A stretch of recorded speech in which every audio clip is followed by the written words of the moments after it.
Alright, so pretty much this is the next day after I floated the grapes and pretty much removed any detritus or any bugs, anything like that that floated to the top. Pretty much got all that out. I don't know, did I do a video on me floating them? Well, you gotta float the grapes. I don't know if I recorded that or not. This camera's funny, sometimes it records and sometimes it doesn't.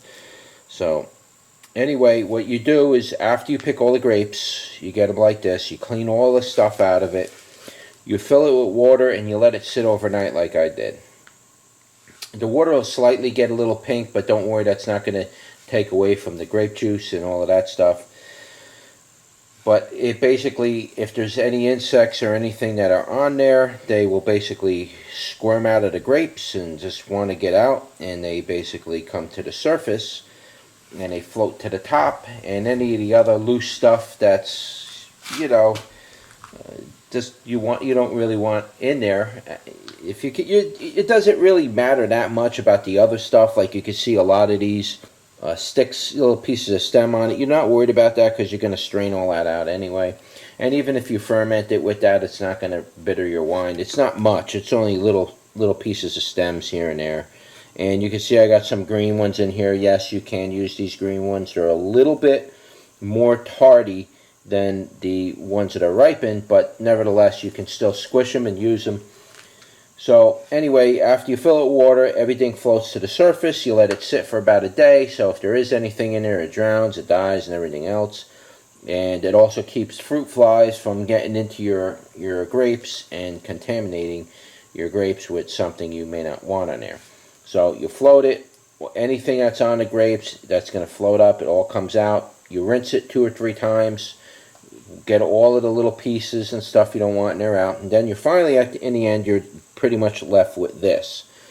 Now, I do have some blackberries in here as well. At this time, if you want to add your cherries to it, or your blackberries or your raspberries to it, you can do that as well. I sometimes do that. In fact, sometimes I don't have any this year, but I use the choke cherries. I'll harvest those and squeeze them off into there as well. So you can add your other berries into it. And basically at this point you're ready to begin to macerate this to get the juice out. And some people tell you, no, you need to use this and a hammer.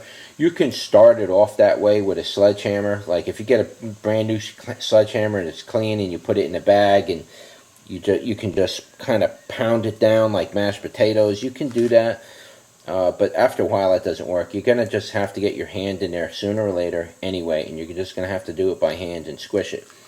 Unfortunately, I don't have any virgin maidens to walk on my grapes. I believe that's the tradition originally with this type of method.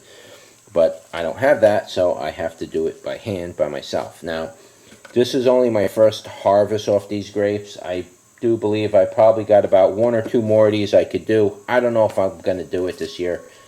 It's just a lot of work. This took me 2 days just to get this far, and then it's going to take more time to strain it and then clean it, and then I'll show you the processes. And it's just a lot of work, and for me it's not really that critical to get a ton of grape juice, but nevertheless I'm doing this pretty much to show you guys how this works.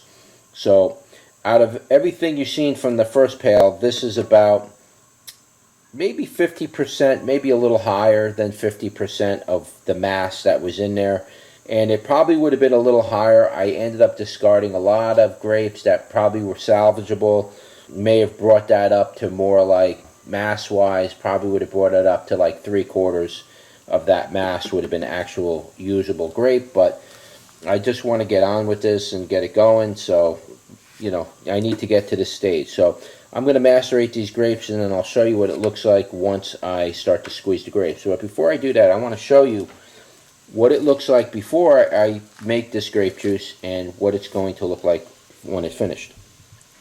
So as you can see, the only thing you see here on the grape is the inside part, which is a green grape, and the skin, which isn't very much. It's just a little bit of skin. I don't know what that was, but it's just a little bit of skin. And this is going to be some of the most purple juice you're going to imagine. So I'm not sure if the purpleness is coming from the grape skins. I mean, I do squish the skins around, but it gets very purple. I think the grapes themselves oxidize a little bit and it kind of makes it purple, but most of the juice, if not all of the juice, is actually coming from this part of the grape right there. That's where the juice is coming from, not the skins. The skins might be adding the pigment, but I'm not sure. Either way, this is going to turn very purple when I'm done, and I will show you that coming up next.